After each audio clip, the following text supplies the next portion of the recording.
All right, hello everyone. Welcome to the October 19th edition of the Urban Forestry Committee meeting. And pursuant to the Chapter 2 Acts of 2023, this meeting will be held remotely. And we are on Zoom webinar today. And we do like to do something where we promote attendees to be panelists so that you may speak and be seen if you so choose. But for now, we will start with introductions and housekeeping. So we'll start first with introducing the committee in alphabetical order. Need to see if I can find my list of people. All right, doing alphabet in my mind. I think Kala is first.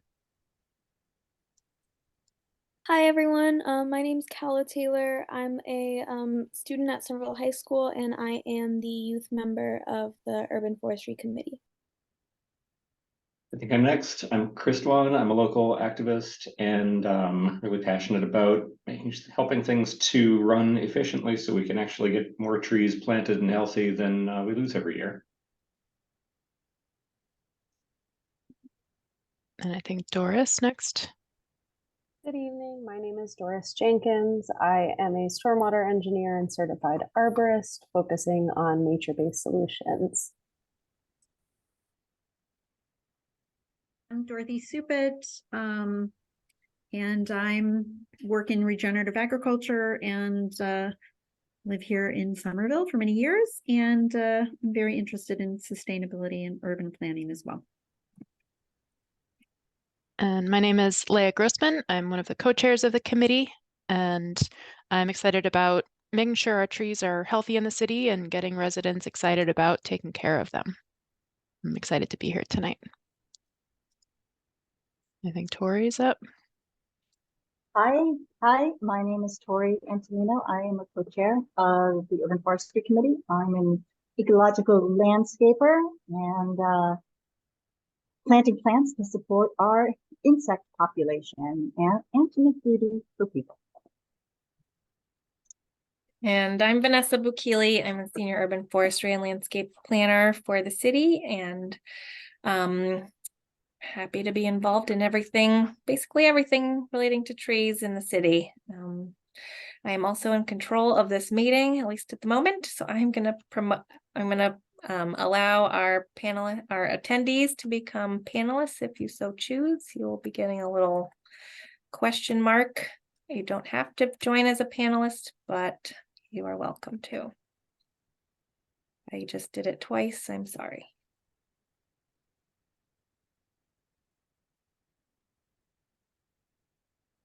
Great. And before we get into resident concerns, do we have any housekeeping items for today? Just a quick one in the chat. I apologize. I'm going to have to leave around 5:40. I can also give a quick update about our open positions. We have 3 vacancies currently on the committee, 2 general members and 1 youth member. The postings went out and applications are due by November 10th. So hopefully we'll get some good applicants.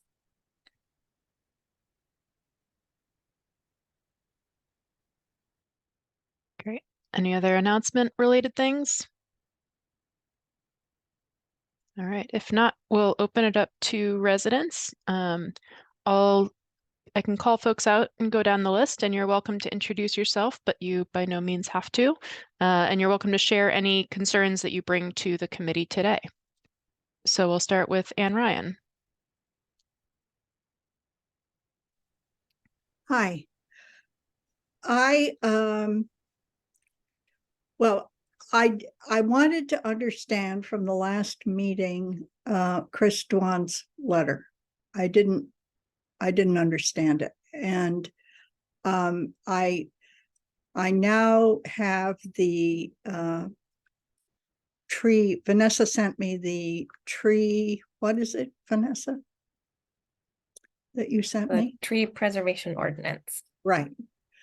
But I didn't understand that in relationship to that. And I just wondered, will that letter be part of the minutes that finally get published of the meeting? Is that will that be the way to read the letter?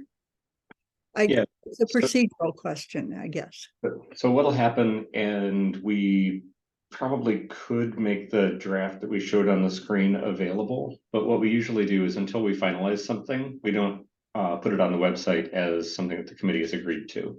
Okay. So we're trying to figure out if there are any recommendations for changes to the tree preservation ordinance that the committee wants to recommend. And I brought a draft. It was complicated enough that everybody wanted to take a look and read and think on it. And so we're going to talk about it again tonight. Oh, okay, great. And also, I thank you for sending me, Vanessa, the Pocket Park information. I misread the map that was sent to me, and I thought the Pocket Park was going in a different location.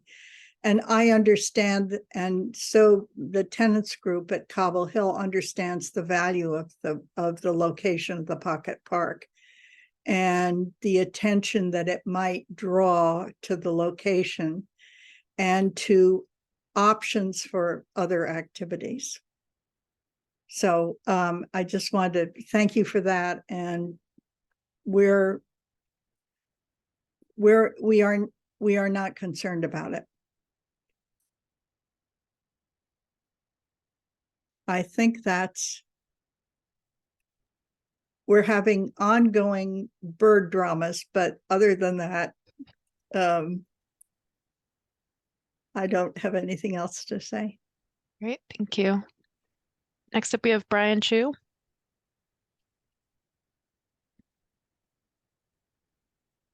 Oh, hi, I'm with the Summer Nova team. Oh, great. Thanks so much for being here. We'll hear from you in a little bit. And then next, Joel Bennett. Hi, can you hear me? Yes, we can.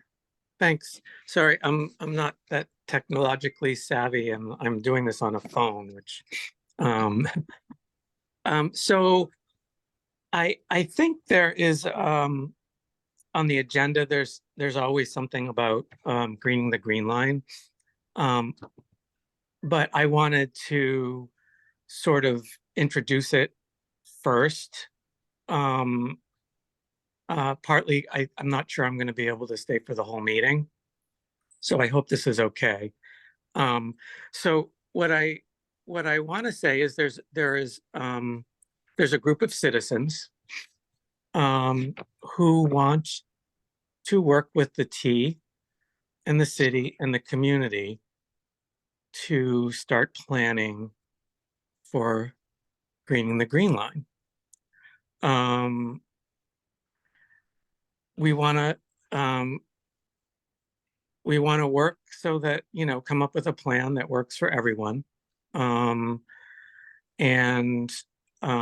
we're very excited about the prospects of doing this. I don't know if people know, but I'm one of the founders of the Friends of the Community Path. And a little bit of the history for me, very simply, is that we kind of knew that a lot of the trees were going to get cut down in the process to build the Green Line. And we kind of said, I specifically remember, well, when they get cut down, that won't be great, but we'll be able to put something back.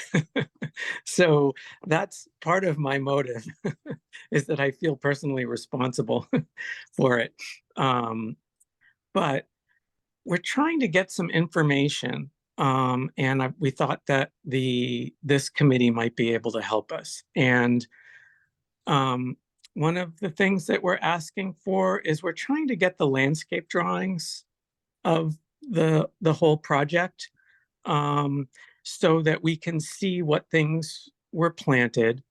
So to, know, okay, well, these things were planted, they must be acceptable, because they were planted by the T. We'd also want to know, there's an herbicide being sprayed on the right of way, and we're curious to know what this is being sprayed and if it's going to get sprayed again. And then if it was going to be sprayed again, it'd be good to know when and to be able to notify like abutters and stuff of that. I think that's it. So I don't know how we go from here.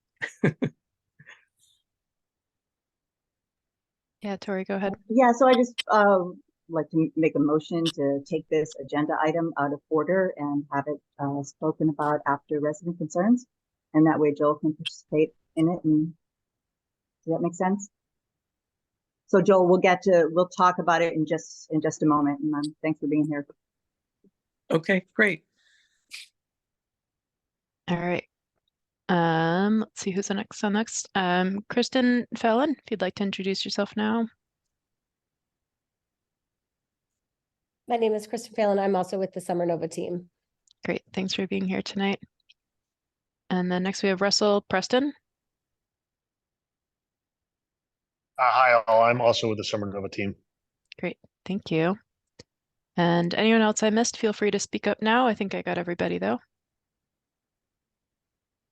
Great. All right, so let's hop back to our Greening the Green Line discussion. Just a second. There's Malik Drayton. Oh, Malik. Malik's here, popped in right on time. Okay. Thanks. Malik, do you want to say hi? Might still be connecting to audio, it looks like. All right, we'll give him a minute. But yeah, I think for now we can keep going with the Greening the Greenway conversation, and when Malik's connected, he can give a shout out. So I know I saw some emails go around about this list of questions. So I don't know if Tori, you want to give more context, or Vanessa?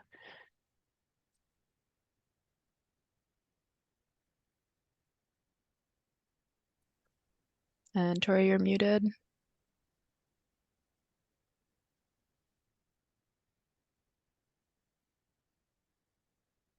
Yeah, I can give some context. So on Sunday, a group of us took a walk on the Green Line from Central to Sycamore, and just observed that it's mostly grass. I doubt it's native. I did spy some black-eyed Susans, but anything that was broadleaf had been sprayed. It was like yellow. It was not turning yellow. It was not a course of nature yellow. It was shriveled and weird looking. So I don't know. We don't know the schedule that the Green Line is spraying and like clarity on that, because it has to be there. They have to do a proposal and let cities know when they're spraying. So I imagine it's somewhere. And as Joel mentioned, just getting the plans, and I believe we were showed those MBTA plans when they presented, and they showed like the slopes and the width and the sections along the Green Line. And I had a couple other questions, and I just need to open my email. But know what it was. What was it? Yeah, just the schedule of sprayings, when the last spray will be, when can we do the handoff, what's the city's plan, how do we do this so all parties involved are sort of on the same team? And I know it's a lot, but yeah, Joel, did I miss any questions? No, I think that's it. I guess if possible, it would be nice to know about this what was sprayed. I'm sorry, not the herbicide. I mean, that would be nice too. But what was the seed spray that was the native seed spray that was supposed to be put down? I guess I don't know enough about it, but it would appear as though maybe it didn't work. Yeah, that seems to be, that's what I observed too. Yeah, I can share that we did get at one point a document that described an all native seed mix. I remember seeing that. It's somewhere in our collective inboxes. I have no idea whether they followed through on that and did a good job or it just didn't take or whatever. One thing I can share is that the entire Green Line extension, including both the rails and the community path extension, are in this warranty period where the city has not yet assumed control of them because there are some things that take baking in, like for example, what we learned today about the width of the rails, where they're going to redo whole sections. And so the city's not unreasonable position is that we don't want to do anything that would void the warranty. And so we're taking a lot that we're allowing things to go on in this uncertain state. I will say for my part, the Green Line constructors and the MBTA have never been terribly responsive to questions that we've asked them about things like this. And they have never, to my knowledge, really given a solid heads up on any kind of work. So I would be surprised if we would be able to get them to tell us ahead of time that they're putting down herbicides. So frustratingly enough, I find myself sort of accepting that I just have to live with this situation until they declare it done and the city declares it done, and then we can actually start to work on making it a bit greener and healthier and friendlier for all of us.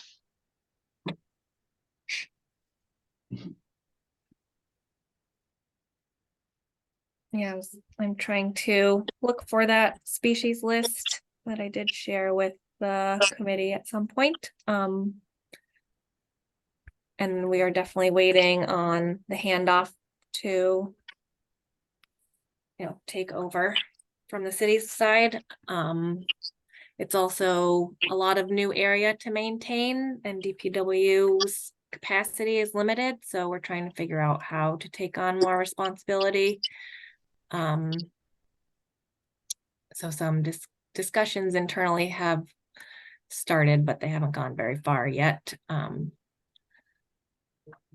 For the other answers, I don't have them at the moment, but I can try to dig some up for our next meeting. I did run into Viola today at City Hall. And she's meeting with the MBTA tomorrow. I think she said she would try to get some information. But she didn't have any answers, and she said, well, we're not going to do the handoff this year. We might not even do it next year, but she named all, I guess, what's the word? I don't know, parameters of who maintains it. GLX is still under warranty.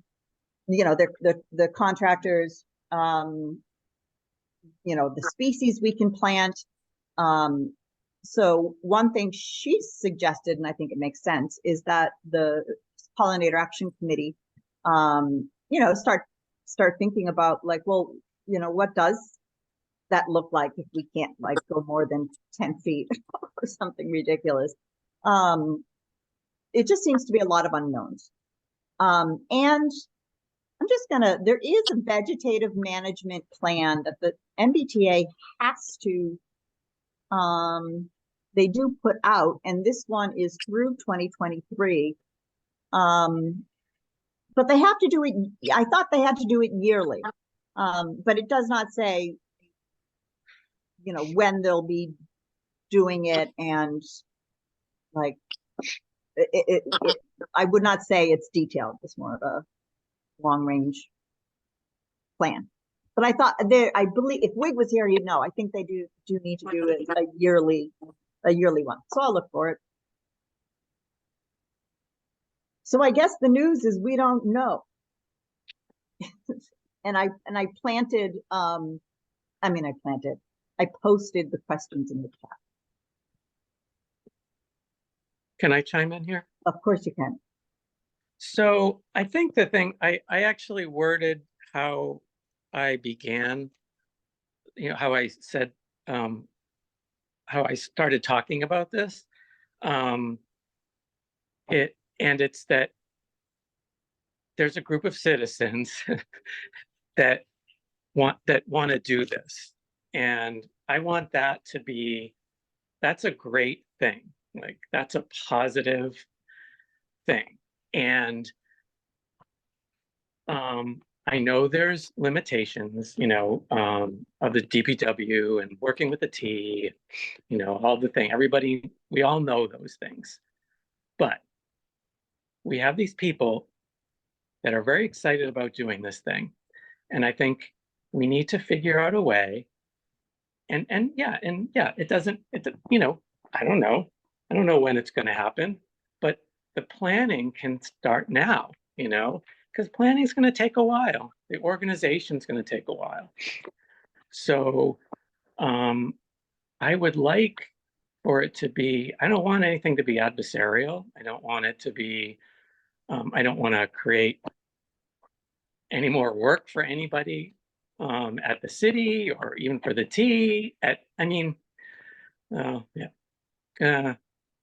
That maybe that's not true. Sorry. Because I would like it to be a priority. So yeah, so I think that's that I would love for that to be able to somehow be conveyed. Yeah, we're going to work with you.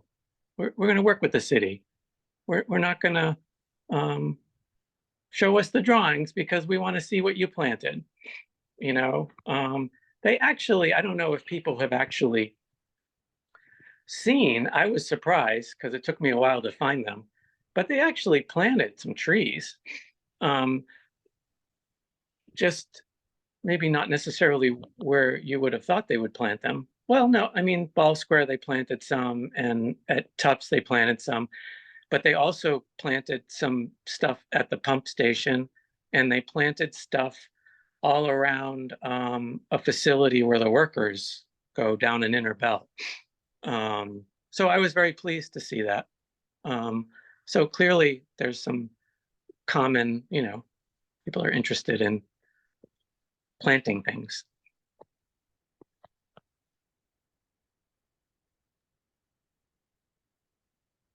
Joel, I'm right there with you. We got to figure it out, right? Viola did say she'd be able to answer the questions at the next meeting. So what I'm going to suggest is that, we maintain communication with Viola. If you want to start another thread, the thread I have has Leah and Vanessa and myself on it. I don't know if Viola will be able to get feedback directly to us. She seems, I get how busy the staff is, but she said that, yeah, in a month, next meeting, she should be able to get answers to the questions, but you might have answers after the meeting tomorrow. So maybe we just maintain communication for the next few weeks. If I could share, this is a good idea. One of the properties of good ideas is that you're not the only one having them. A whole bunch of people have the same good idea at the same time. I'm now looking at a note that was passed around. It was an agenda from a meeting that happened in May of 2020. So recall what else was going on in May of 2020, and many of us still had this meeting. And it included Christine Barber, Tori, you were there, Renee Scott, Wig Zamor, Lynn Weissman, Steve Mulder, David Falk, Amy Myrtle, one of our former committee members, and at the time, Counselor Tatiana Ballantyne. And the agenda was to meet to understand the plan to recapture the amount of trees and green space lost after the decimation of the GLX corridor. So I think we've got energy here. And I think you're exactly right that it is time to push and not let this fall off the table yet again. So I'm all in still.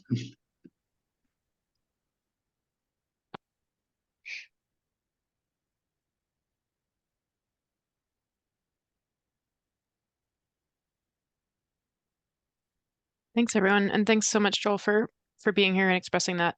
I think the energy is really, really important, and it seems like hopefully things will happen. Or things will definitely happen. Thank So you. it sounds like we'll be in touch. Does anyone have anything else on that for this meeting today? I just want to say we may or may not have thoroughly seeded that area.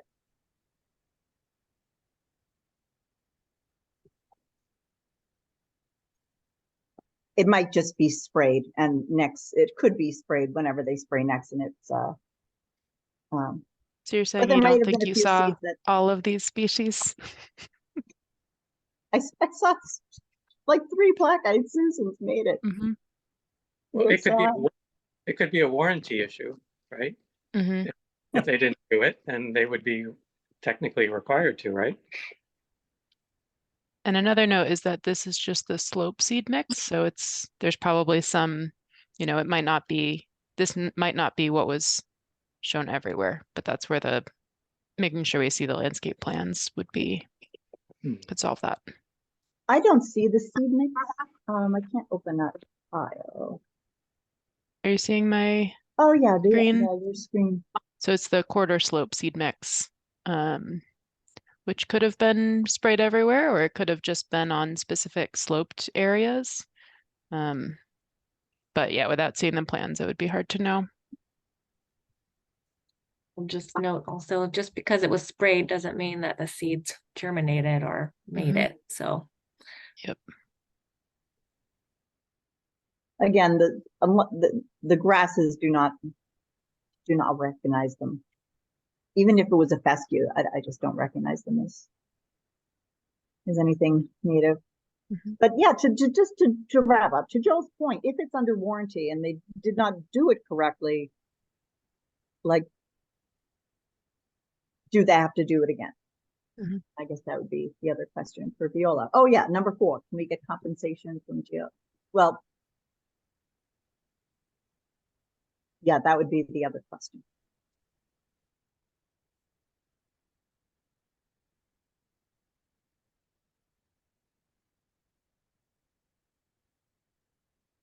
Great. All right. Is it okay if we move on to our next item? Also, I saw we have one new attendee, Riley. If you would like to introduce yourself, you're more than welcome to, but there is absolutely no pressure to do so. And if you have any resident concerns, you're welcome to share them at this time.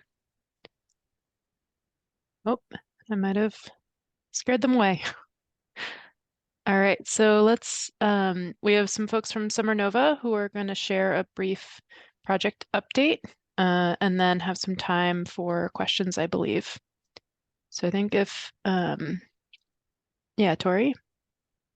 So I have a conflict of interest here, and I guess in the conflict of interest declaration, you can say, like, declare the conflict of interest and also ask to be able to participate in the item. What I would like to do is to listen to the presentation but not engage in discussion, and that is one form of recusal. And I'm trying to think of the process because I don't know if I need to submit this in writing or if I can get approval just right now to be able to say I have a conflict of interest, but the recusal I'd like is, I guess, just to not participate in discussion, if that's possible, or making decisions. My opinion is that we're not going to take any particular actions here. I think that since my understanding is that you're doing work directly with Summer Nova. And so I think it would be inappropriate for you to vote on anything that we were going to actually vote on. But I see absolutely no problem with having you in the meeting. And I think I think if you want to choose to not participate in the conversation, that's fine. But I think the real conflict would be if these people who are compensating you, then you voted in favor of something that the committee was doing. That would be the weird thing. I think I see no problem having you here and even participate. And I think the minutes should note that you've declared your conflict of interest ahead of time. That's the record. There's no reason for you to do anything in writing. I guess I'd like to take a vote and have approval from the committee because I see Dorothy's hand. I just want everyone to be comfortable with it. Yeah, I just had a question. I think makes total sense for you to listen. I think I guess I'm less comfortable with you asking questions, not because it's you, but just in general, right? Like you can ask all kinds of leading questions as part of conversations that can influence I don't think that you would do that, but just in terms of it being kind of all above board, I would be more comfortable if you're not allowed to participate in the conversation.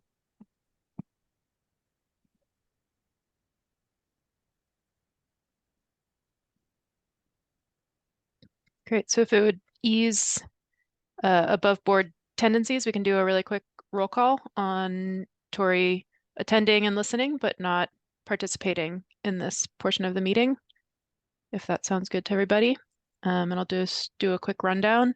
So Vanessa Bikili, Yes. Dorothy Siput, Yes. Calla Taylor, Yes. Christwan,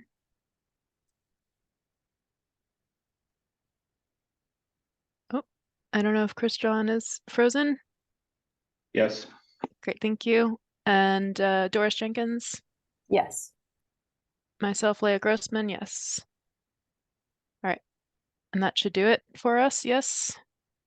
Great, thanks Also, everybody. Also Malik, if he's deputy. And Malik, are you acting in a voting role today?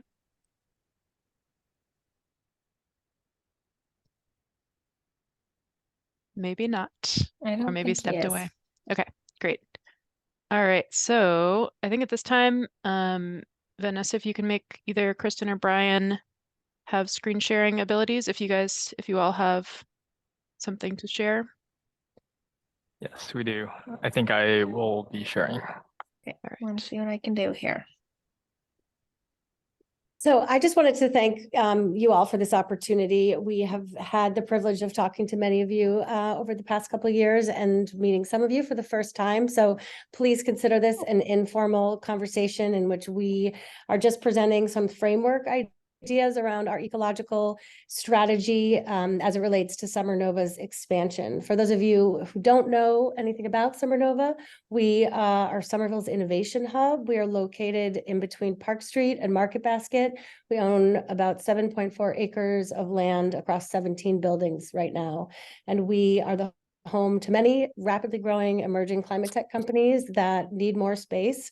We've also had the opportunity to work with a handful of local nonprofits, and most recently are now the home of the Somerville Media Center. The Somerville Bike Kitchen moved in a couple months ago, and we have built a pilot of a community center that we are bringing more nonprofits together, such as Teen Empowerment, Parkour, the Summerbot robotics team from the high school. We've been working with the Somerville Community Corporation on financial literacy programs for kids, amongst other things. So we're super excited about what we're doing here on campus, and we are hoping to do more of it.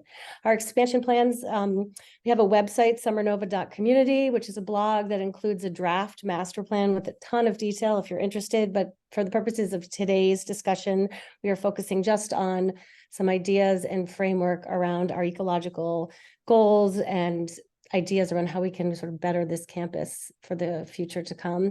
And I will turn it over to Brian, who is going to do a short presentation, and then we look forward to your feedback, questions, ideas, and a further discussion. So thanks for your time. Yeah, thank you for having us. Again, my name is Brian Cho. I'm a design principal at Michigan Kim Design. Very excited to be here. In particular to exchange ideas with kind of expert professionals. I think these kind of conversations help us reflect the community values better in our projects. And yeah, hopefully we can get some good discussions and knowing as we move forward in this process to really engage the expert opinions on what happens on this campus. So there's going to be a lot of information about Summer Nova in the next months to come.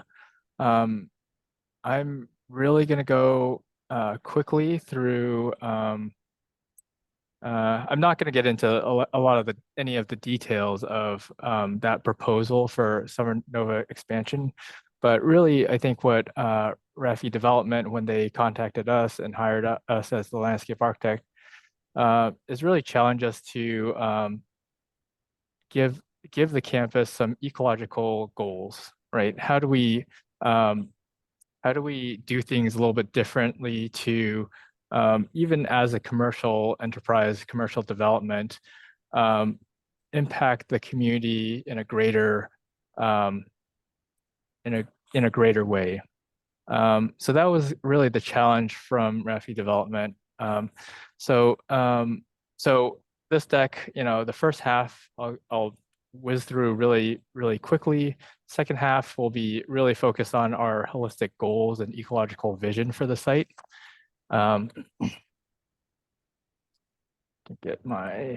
Okay, so just a little bit of framework for where we are.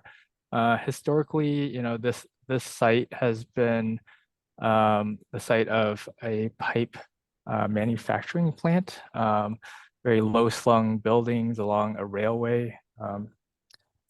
In its current iteration, Market Basket is kind of off to the left-hand side, but it's the row of kind of nondescript one-story buildings that has become a place that holds a lot of character, that is that I think embraces the identity of Somerville, right? It has kind of that gritty quality, and that was one of the things that really came up in like the early conversations about this campus, that it can be a place for many different ideas, and it's this exchange and melting pot, and and and really presents itself as a unique culture, not because of the buildings and where they are, but like what they do, and that cultivation of uh, knowledge and technology. So that's kind of the framework of what we started with. This is from the Summer Nova development plan, but this starts to show how the green space, how much green space we're working with, how much open space, how much civic space we're working with. In the biggest sense of the idea, it's really two important civic spaces. One is this space here, which is located approximately where the aeronaut courtyard is currently. And what it does is it really opens up and connects Park Street with Tyler Street, with Dane Street, and really kind of links this campus together. The other space that is really important to this campus is this node at Dane Street, where the proposed community center will occupy.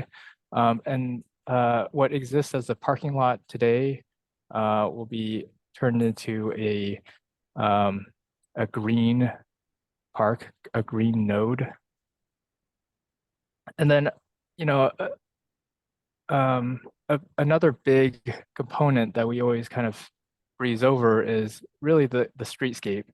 And I think the idea that, we can impact a lot of the streetscapes around us, rethink them, reinvent them to integrate new thoughts about how our streetscapes and public realm interact with buildings. So just zooming into that aeronaut courtyard and what we believe it should become is this kind of linking passage that really holds a lot of the commercial center of the site. This is the existing conditions, and it's kind of hidden. Not a lot of people know about it because it doesn't link to Park Street.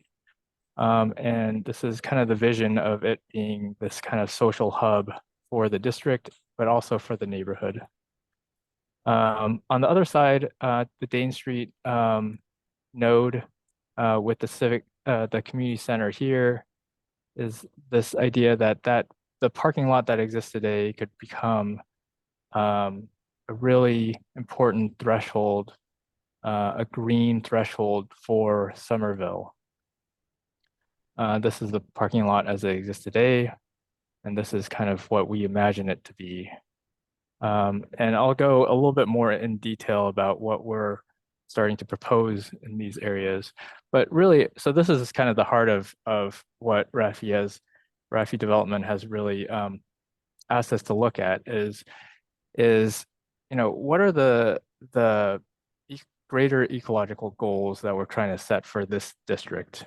Right? We control a good chunk of land, and what do we do with it to really empower this area to be ecologically forward thinking, right? So we came up with 4 ideas, opportunities that we know that they're easy to implement. We know that they kind of change the attitude towards the campus itself. So one of them is microforest, and I'll start to define microforests in a later slide. The idea of pollinator gardens and diversity, and this being an ecological hub. Rain gardens, and this is mostly associated with streetscape design and how you treat and manage and infiltrate stormwater. And then this idea of sea corridor, and I'll go a little bit more into the sea corridor and how it relates to our site. But again, this is the same map, but really, I think the idea is that this district, these kind of 4 blocks that we control, can start to link a greater network of a greater ecological network, right? Like that Conway Park in itself is one thing, but if we start to look at it at a neighborhood scale and add our blocks into it, can we start to make this whole district this ecological district? Like I said, what we're calling microforest is an adaptation of a Milwaukee forest. And I think everyone on this committee probably knows a lot about Milwaukee forests and their advantages. We love the idea of Milwaukee forests. I think that reframing it in a context that we can use it in a commercial setting, in a development setting, in a setting that is has a lot of different pressures on it, helps us to use the technologies that Milwaukee kind of developed and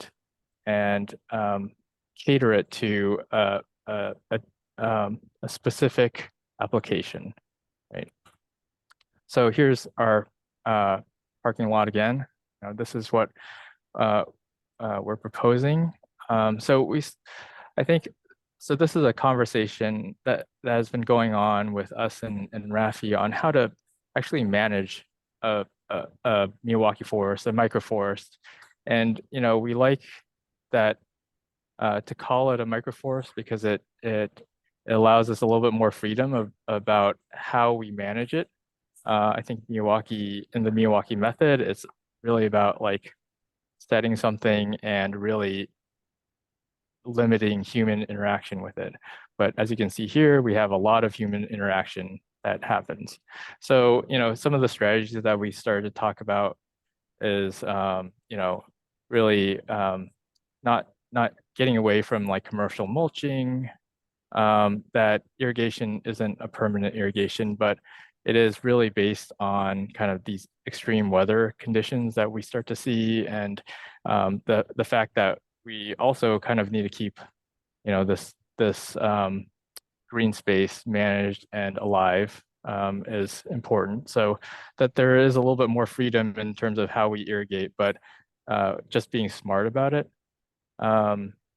Talking about, just it's not necessarily a commercial landscape company that can actually manage this, right? That there are parameters around these microforests that, the first few years you're weeding it heavily, and that's the really important stage of this microforest. That thinning and pruning might be acceptable, especially to address safety and visibility concerns. That trash and debris removal is important so that it doesn't look kind of like a forgotten lot.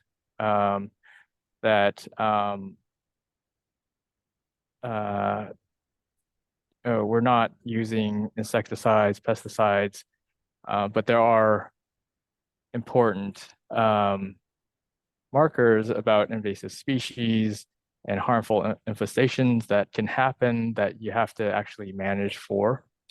And then the idea that these spaces are an educational tool, and there's a lot of education that goes along with it. There's a lot of experimentation that goes along with it. The idea that, things can fail, you have to kind of be adaptable, and it's not a normal commercial landscape that you can kind of build it and try to maintain it as a static thing, right? So, and then moving from kind of the microforest to the larger campus goals about pollinator corridors, I think going back to this idea of how does our campus as a pollinator node in this kind of larger network of pollinator spaces really start, like how does our site affect kind of the greater community at large? And this goes into kind of this idea of the train rail sea corridor. This kind of came out of some research that some associates in our office started to do about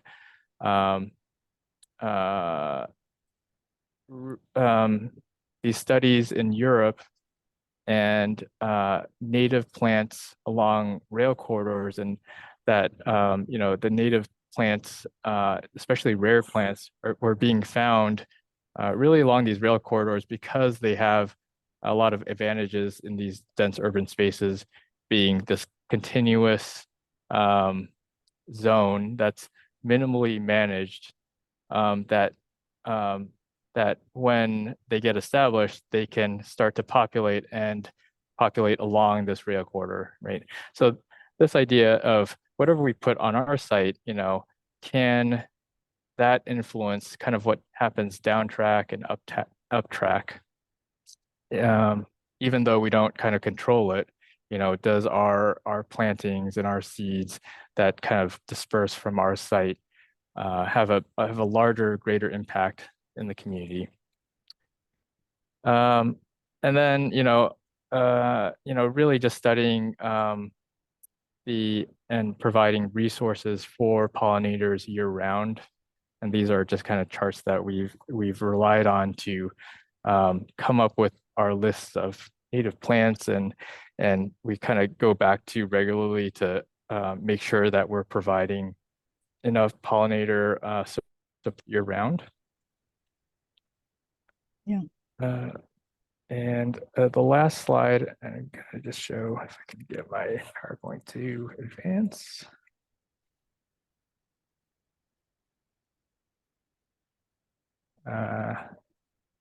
Okay, can you still hear me? Yes. Okay, I think I'm frozen on my side, but my last slide was just to kind of show the guiding principles that we had come up with RAFI development to really understand how we're going to implement these plans. That that there's a large part of it is this adaptability to experimentation, right? That landscape goals are not actually to create a landscape that is static and we're trying to maintain it forever.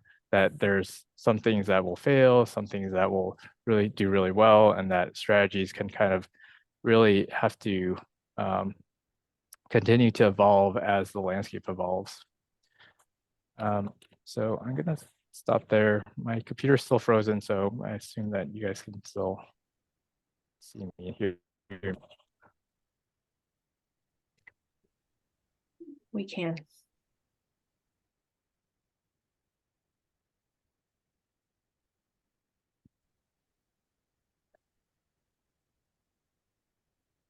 I guess I have kind of a framing question, if I could. And it's on maintenance, because maintenance is always on my mind when we talk about big, cool things. It's one of the places where we continue to have challenges investing appropriately to maintain the awesome stuff that we put in as a city. Is the expectation that this is going to be a coherently maintained campus, kind of like the larger spaces that we find at One Kendall or similar? Or are the individual tenants going to be responsible for maintaining the chunks of this plan in front of their spaces? This will be maintained by Raffi Properties and whichever management company we retain to do so. So there'll be one overall management company. I think that's a good idea.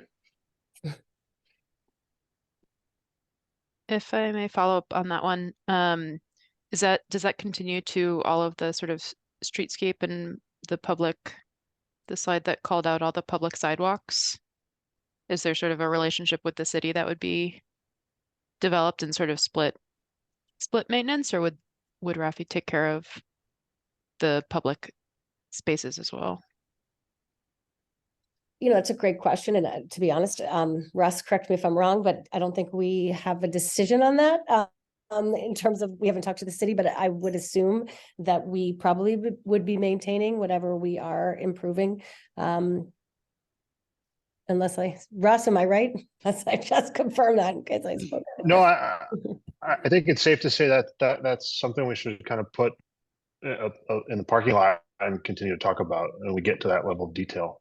I mean, I think our goal is to have a really lush landscape that's well maintained. So I think we just have to work with the city to see what makes the most sense.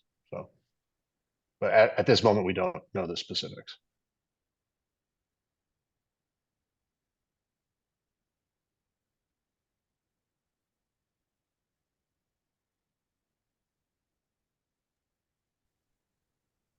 Could you maybe share with the committee a little bit about where you are in the process of this whole campus, and like what are the next steps and what are the approximate timelines, if you can guess at them at all? So we are still in a community outreach and listening phase. We are been working for the past 5 years on engaging local residents and some of our tenants around discussions of what is needed, what do people see in the future. Our tenants are looking to grow yesterday, so they're hoping that we could be moving as fast as possible. Our largest tenant that is the fastest growing at the moment is Form Energy, and they are looking to build a new headquarters, ideally in Somerville, that will open in 2027. So our timeline is hoping to achieve their goal by delivering them a building. Where we are with the city is that we have to file for a rezoning. We need to add some more density onto the property in order to achieve a lot of the goals that we have set and heard from the community, including building a community center. We are going to be adding a north-south shuttle that will hopefully be able to pick up kids from the Mystics and bring them to the dojo, the community center, in addition to allow for our tenants to have free transportation to and from the north-south route, which doesn't exist at the moment. And that would obviously be open to residents as well for use for free, and amongst other things that we're working on. But we're hoping to file for the rezoning by the end of the year. And then if successful in moving that forward, we then would start a master plan process with the community.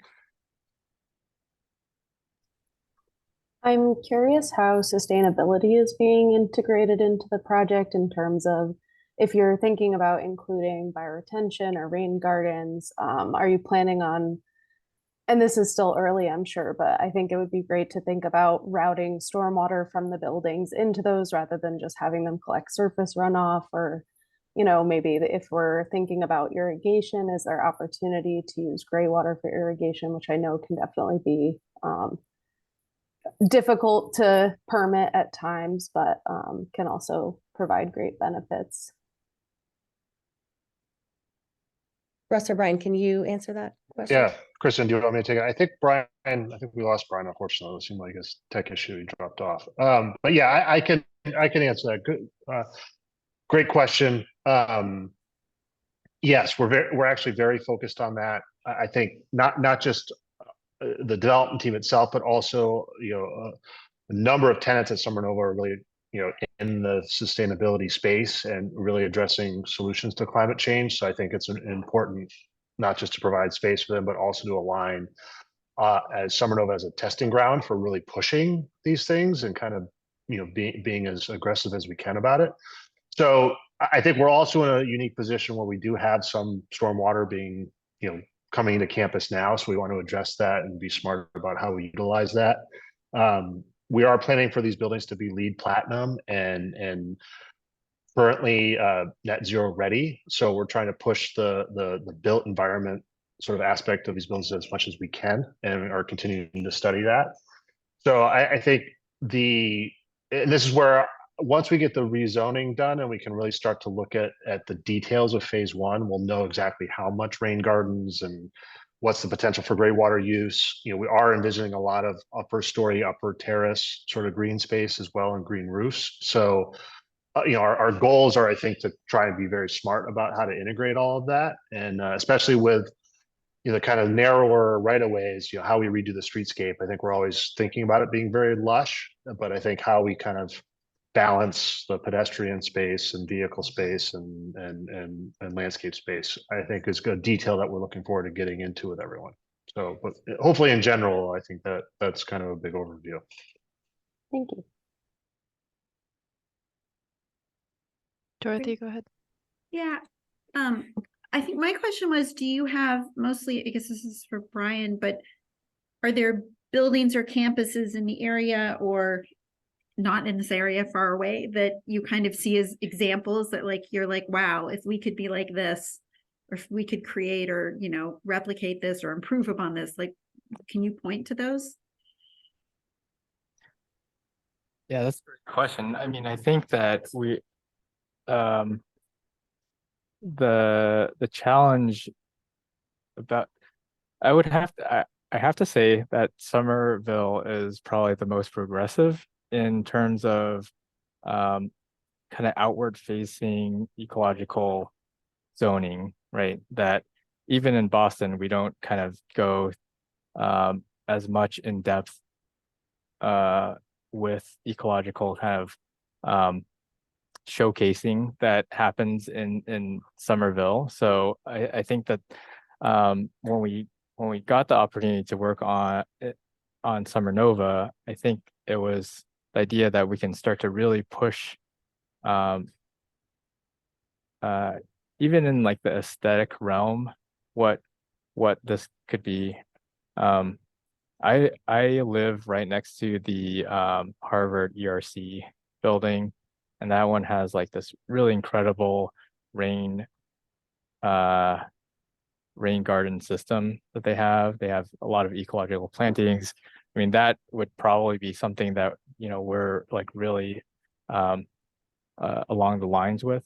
But the idea, I think, like these ideas about microforests and how do we use them in like this, not in kind of the middle of a park or not as carbon sequestration, but actually like how do people interact with microforests? I think these are all kind of new ideas that we're really trying to understand and get a hold of, and Rafi has been a great partner in giving us the freedom to like kind of really propose these things and say, how do you want to structure this, right? So I think there's a lot of things that we've actually never done before, so we're excited. Dorothy, do you have any examples of places that you guys look at as a committee as sort of the ideal future? I am not the right person to ask that. I would ask other people on this Okay. committee. Anyone? Yeah. But I'll add to that is that I guess I'm curious to know, and this is both for you guys, but also for the committee, I guess given my agricultural background, if there is any thought or restrictions or like, do people, do cities plant fruit trees? And is that a possibility? Yeah, I mean, that's an interesting topic that has come to the forefront recently, right? These food gardens. Someone from our office has nicknamed them Fruit Loops because her vision is to kind of create a garden loop walk that is all about edibles, edible kind of vegetation. But yeah, I think there is some opportunities there. I think with the community center, you know, there's been discussion about having a greenhouse programming in there. And I think, you know, the benefit of that is that you would have kind of a captive audience to really engage with the spaces that we're creating, like the microforest. Like, how do you know, start to identify plants and identify weeds that come up in there and understand those processes that like a typical commercial landscaper wouldn't understand, right? So I think there can be a lot of cross pollinations with all the programmings that are available to us at Summer Nova. And I think just to add on what Brian said, it's important to us that we kind of co-create this together. So I think we're open to piloting some of these ideas, and we've been piloting, you know, the sort of pollinator landscaping method for a couple of years now in various areas around campus. And you know, I know some of the tenants in the past have actually done some gardening, you know, in and around Summer Nova. So I think they're, you know, as sort of one of the sort of cornerstones of Summer Nova is really to allow people to experiment and to pilot these things to see what works and what doesn't work, and then kind of continue to refine that as we go. One thing that I think I might add that I see in the industry of these kind of like sustainable campus projects at times is the ones that I'm working on now are ones that have been constructed a few years ago, and now they're realizing that some of the infrastructure that they've built isn't equipped to handle like the increased storm capacity of climate change specifically on the stormwater front, because that's my area of expertise. But I think that's something that we see as we're going back in to retrofit existing green infrastructure because they're finding that it's not working. So I think that taking into consideration future storm scenarios and future climate projections for the area, and I know Somerville has great stormwater flood models, and I think I would be curious to see how those could be integrated into the project as well. Even though you're a private property, I mean, Somerville Ave is down a big hill, and your property is even further down that hill, if my recollection serves. So I think there's a lot of water flowing there, regardless of whether it's coming from your buildings or not.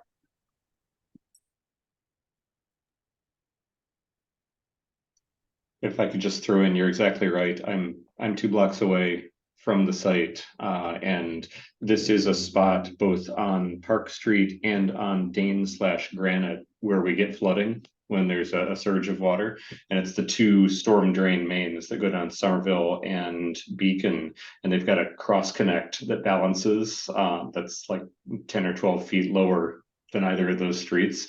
It's one of the things that I saw in the back of one of the presentations at some point was that Summer Nova, in a very self-interested way, wants to correct that. And so I think I am excited personally as a neighbor about the idea that we would have somebody in an enlightened self-interest sort of way take a look at the water flow in this area. Mhm. Those are all great points. I have a few last questions, but I'll let anyone else on the committee or otherwise.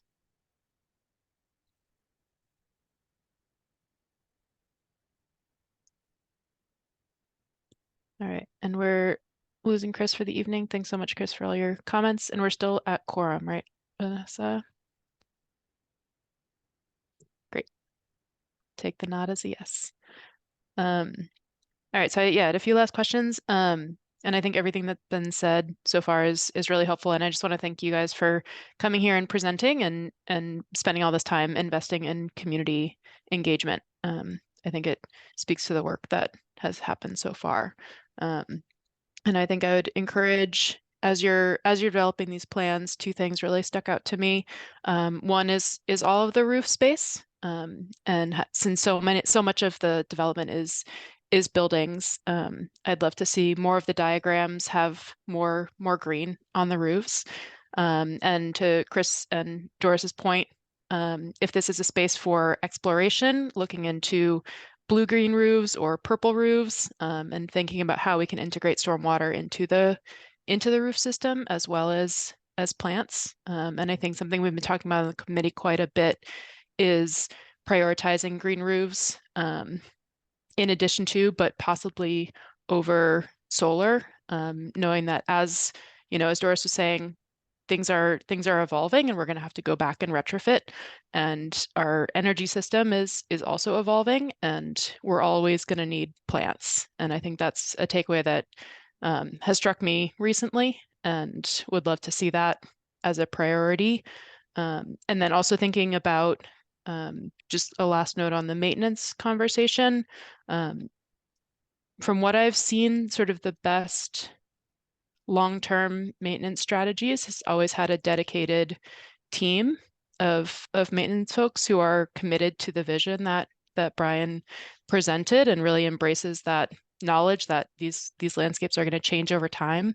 So I'd really encourage, if you have, if you are going to contract it out, make sure it's a company that has proven themselves in that capacity, or is able to dedicate a team to this neighborhood, and make sure that has consistent people over time, because I think that is a heartbreaking thing, as someone who also works on designing these landscapes, seeing it over time. The management company switched over, or people got lost in the mix, but having that continuity is really how it will be celebrated and seen in the rendering. So yeah, I think those are my two main points. And then we'd love to keep in conversation with you all once we get to the conversation of species and planting.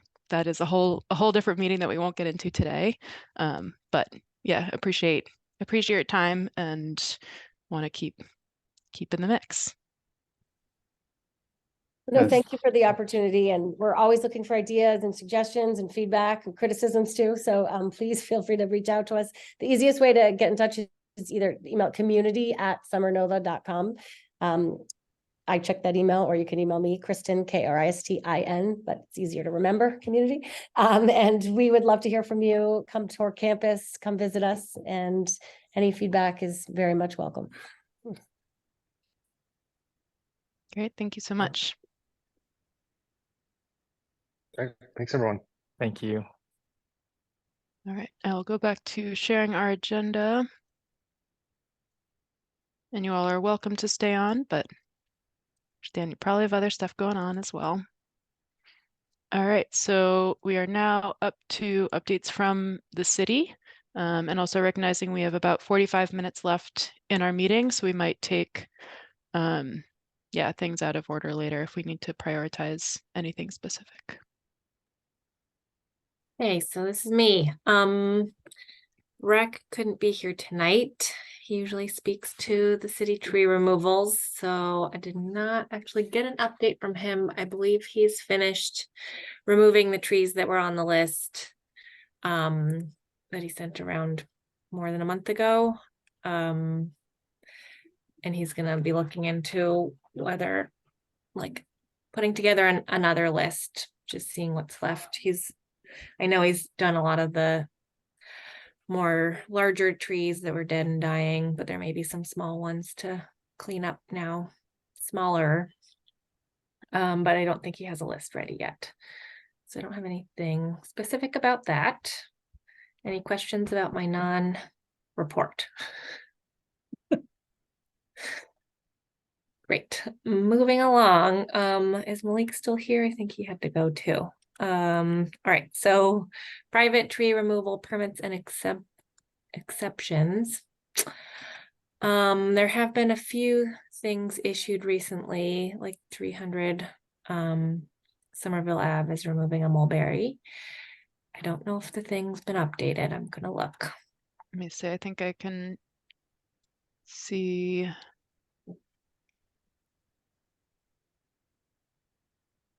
It looks like UFC informed. Might be a few if I'm on the right sheet. Yeah. For 2023 permit applications, Yes. or are you in the exemptions? I'm on permit applications. And Oh, UFC I guess informed. Okay. A lot of them say no. Okay, interesting. I'm pretty sure we did have information about some of these. We'll look at the sheet, see if there's anything of interest. Most of these are pretty old. I don't see any new ones actually since August, so yeah, we've have probably to update that. And the exemptions sheet, let's see. No, nothing's been updated there either. So no updates at the moment. Great. Makes it There easy. definitely have been a few that have gone on. I guess of interest to the committee, there was 2 unpermitted removals, one at 5 Homer Square and one at, I think it's 13 Morgan Street. When they were identified that they were removed, Malik got right on it, issued notices to the owners of the properties that they needed to apply for a permit. And you know what the rules are. As far as I know, we have yet to receive completed permit applications from either property. So they are now, it's been more than 30 days and they are receiving daily fines for not having permits.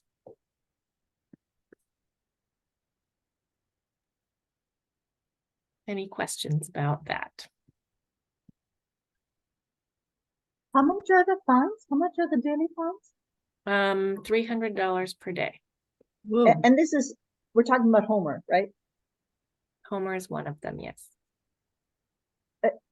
There's, sorry, I have to. 5 Homer Square, and then I think it's 12 or 13. I'm pretty sure it was 13 Morgan Street. That was a smaller tree. The Homer Square was the big one, about 60 inches diameter. But the fine is the same, just for not having a permit. There will be, like, part of the permit application requires replanting or paying a mitigation payment. So if they can't plant 60 inches of trees, then they will also have to pay a mitigation payment. I think Malik said that's gonna be like 30,000. I think it was more than that. They are trying to replant, so I don't know what it'll end up being. Okay. I don't think they can fit 60 inches on the property, but I don't know.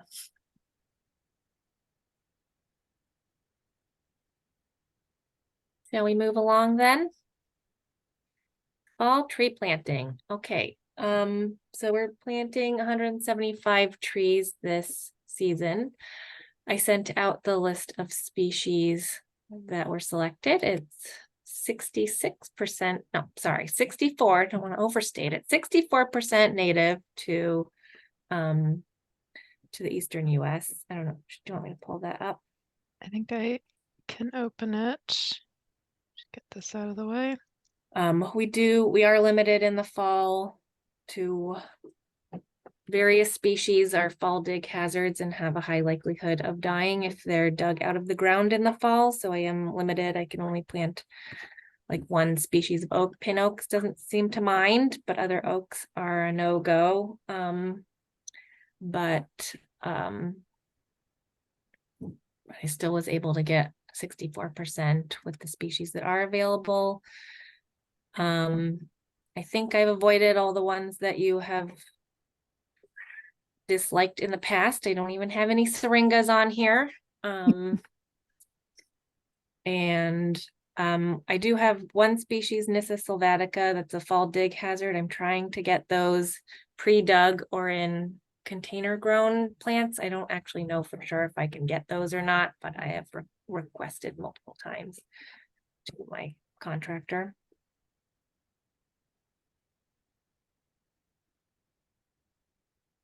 One thing also to note is that these trees, all the ones that are in all caps at least, are coming from Tuckahoe Nurseries in New Jersey. New Jersey has spotted lanternfly, and it until this season had not, to my knowledge at least, spread to Tuckahoe nursery areas, but as of my checking for the fall planting, it is now in the area. It's in a quarantine zone.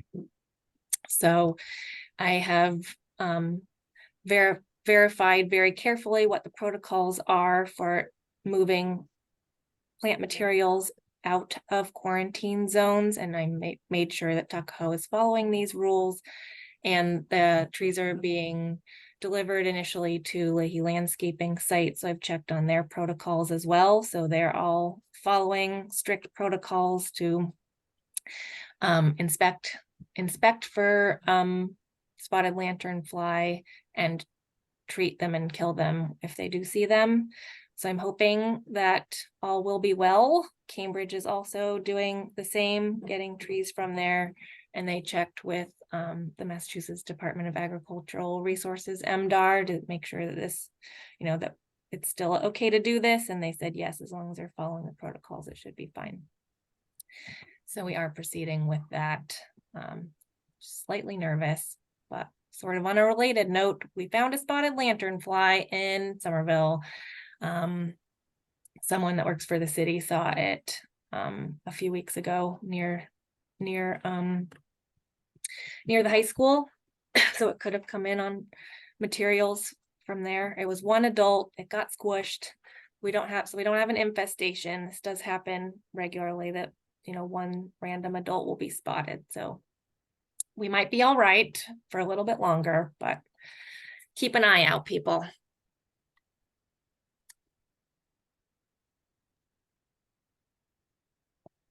I have a few comments. Sure. Tori.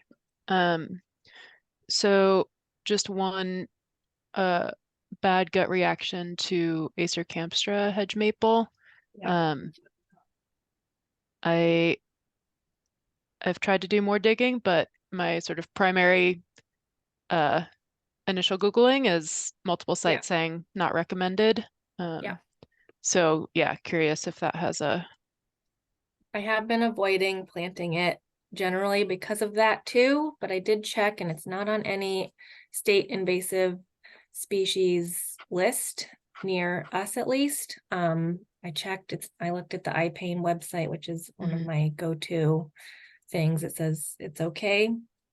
But I am being careful about where I plant it so that it won't escape. So really, most of them are going to replace trees on Beacon Street that have died. Beacon Street's really tough spot for trees to grow. So, and Acer and hedge maple is doing well on Beacon. So in areas where there's really no yard for it to escape to, I think it's safe. Do we think that's like the only option? I just know it's doing well there. I am going to plant some crab apples and stuff too. But I just didn't have that many tough small tree options to choose from. And crabapple has sort of, a lower form and can be messy. So there's certain spots where it's not super appropriate, like on some places on Beacon. So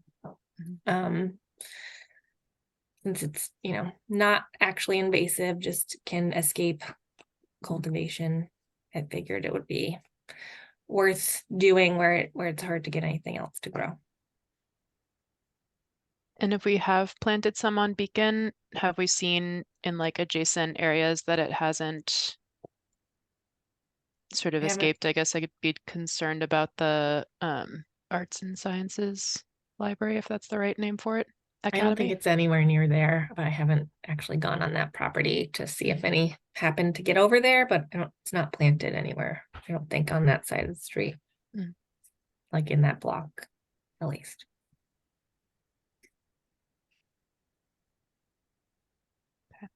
Yeah, I guess I can just express concern.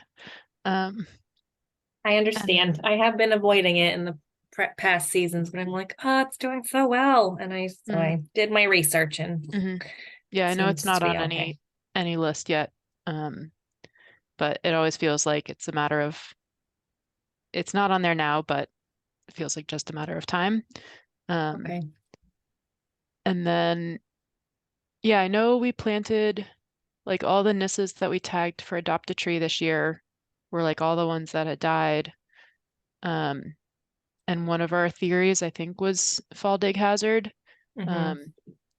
Do we feel like this is a test, or hopefully it can be a test and see if that was just a bad batch, or what do we think? Or yeah, I mean, I Yeah. think your approach of trying to get them to dig them earlier. Yeah. Or get container growns. I can't remember if the nisses. So last fall I planted with Northeastern Nurseries and sort of let them guide if they were going to tell me not to plant them, and they didn't say anything. So I'm not sure if they were, I don't remember if they were dug or if those particular ones were containers. So I don't know. I'm not sure. So yeah, it's a test number 2. Yeah. I mean, I think generally I'd also just push for if we can up the percentages of, like tulip tree seems pretty low and more lindens and the disease resistant elms. Yeah, the elms get so big that I have limits to where I can put them. The linden, I mean, this is a European linden, so I wasn't pushing that particularly. The tulip tree, love, love, love them, but they are kind of tough to put into because when they're bigger, they have weak wood, so they can drop branches, and they have pretty shallow root systems. So I'm concerned that they may cause issues with sidewalk lift and stuff. So I'm sort of easing into using them more. I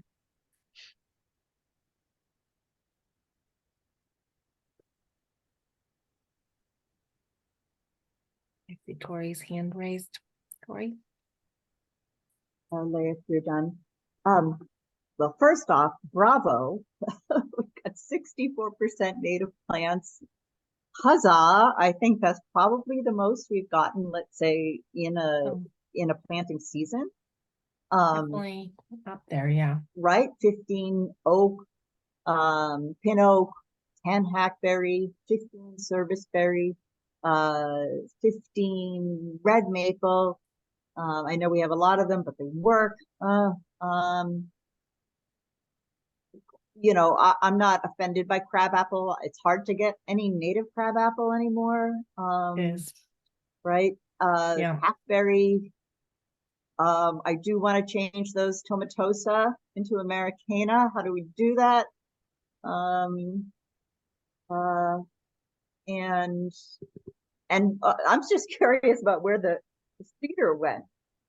I'm still also trying to get that. I haven't confirmed, but I want it. Do you know the new traffic circles on Pearl Street? Yes. There are these little traffic circles that they're supposed to be 5 feet diameter. They're a little bit narrower, so I'm a little nervous, but I needed to plant something very salt tolerant and narrow in there, and ideally evergreen that blocks the view all year round instead of being a naked stick. So this is my test. I feel like it's the winner, but we'll see. And I was going to plant 2, but I'll have to plant the other one in the other traffic circle. There's 2 traffic circles that have dirt in them. One's getting fixed, so I'll have to wait till the spring. Thank you for that experiment.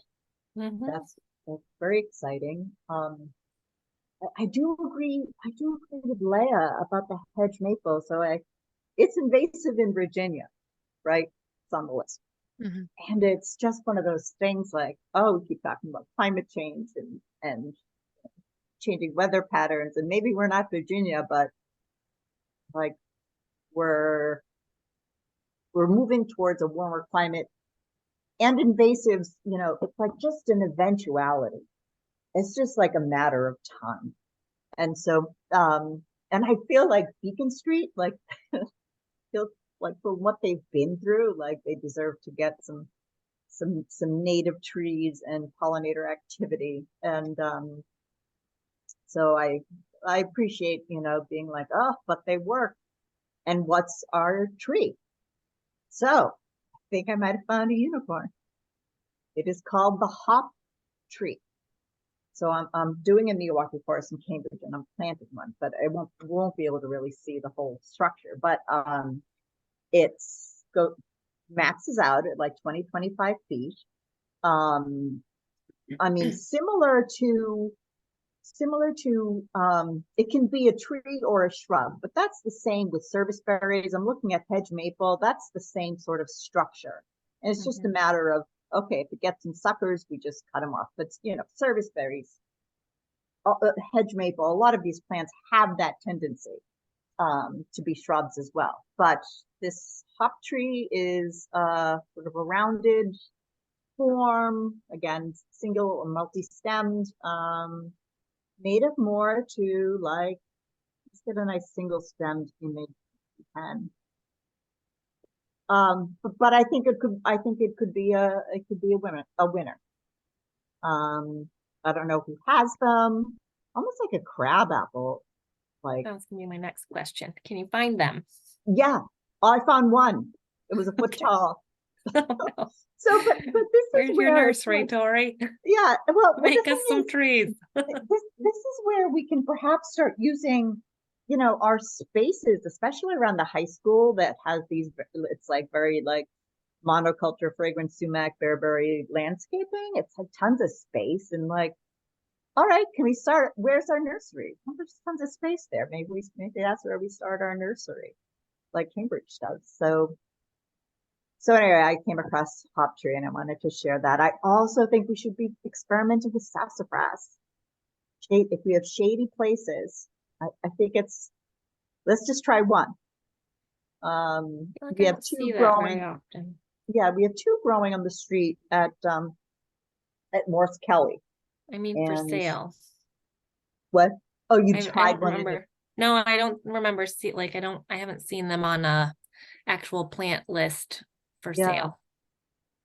Sassafras should be achievable, or if that's been sourced. Yeah, we can start small too. If we, if we try another one of like our tree wells that you worked so hard on, Leah. Anyway, I think they could work, and maybe we just just hedge maple sassafras is tap. It's runners. Does that have a big tap? Like I know I've always put them in my park tree, but yeah, we should definitely plant more of them. They're amazing. Give it a try. I mean, the one thing is, at least they seem to be slow growing in the spot that in Morse Kelly where David and I planted them, but I don't know, even as small trees, like they're so brilliant red right now. It's like, oh, and the leaf shape. Anyway, those are my thoughts. They're very cool. And thank you. 64%. I'm celebrating. Thank you for reminding us that, Tori. It is very exciting. All right. Any other comments?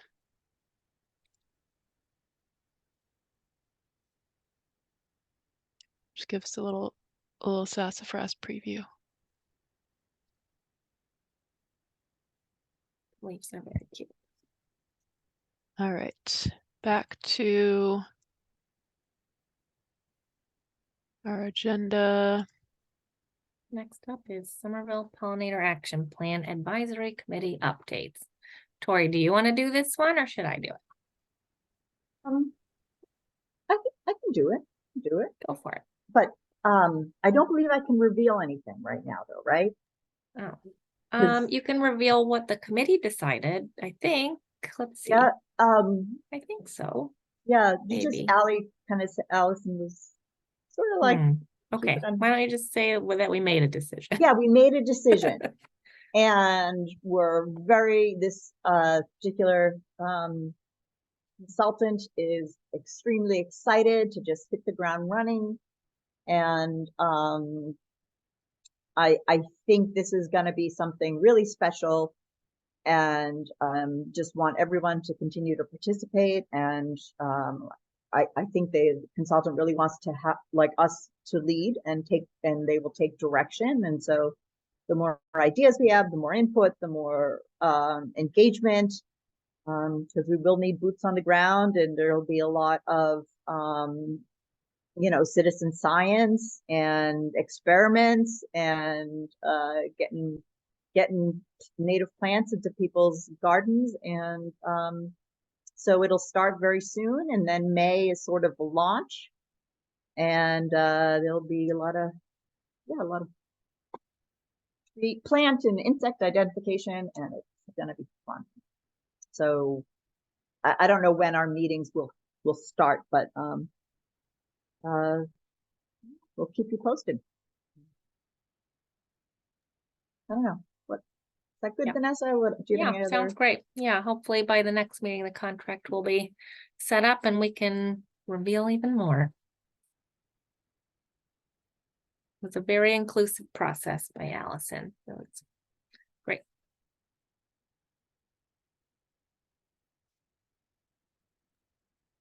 All right, next up, Milwaukee Forest update.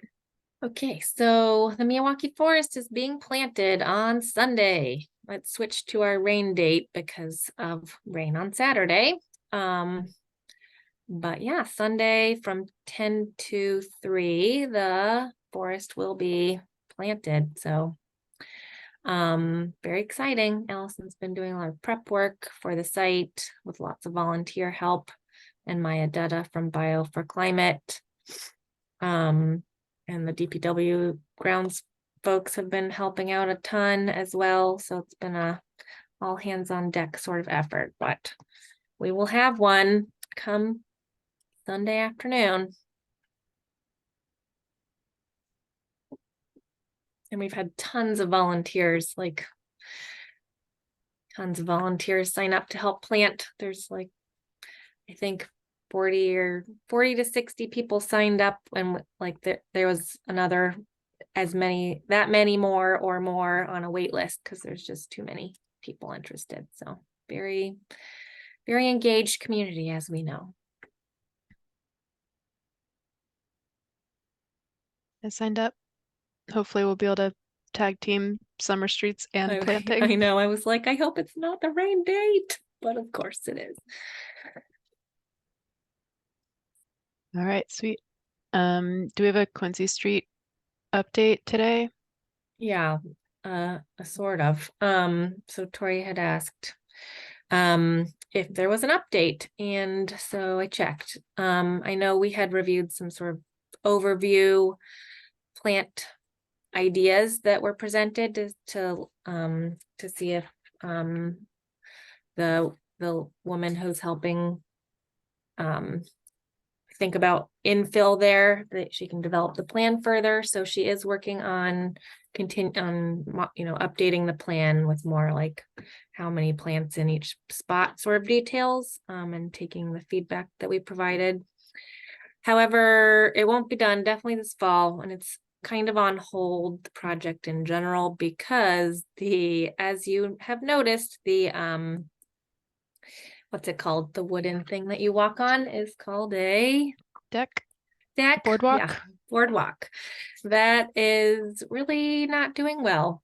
And there's a lot of rat problems and it's falling apart. So the thinking now is wait to put more plants in until we figure out what's going to happen with the deck boardwalk thing. So yeah, on hold, but it was mulched by DPW last Saturday. So at least it's a little bit, it's not just bare soil now, it's bare soil with mulch on top. Thank you for that update. I just want to share some photos of sort of, and just maybe it'll help us think about it, but I'm glad it's mulched. And I think ultimately we just got to take out that boardwalk because it's a rat hotel. It's really Yes. like, and people are like, oh, the plants, take out the plants. It's going to cause the rats. No, we totally have, maybe it's a motel. I don't know. But do you mind if I share a couple pictures? How do I do that? Is that okay? I think anyone can steal it because I didn't do anything Not to Brian, sharing so while he the could share. other participants sharing. Now I just try. stopped, so maybe you can do it now. Okay. Okay. You guys see that? Not No. yet. You have to, it's a 2-click step. Where's the- Okay.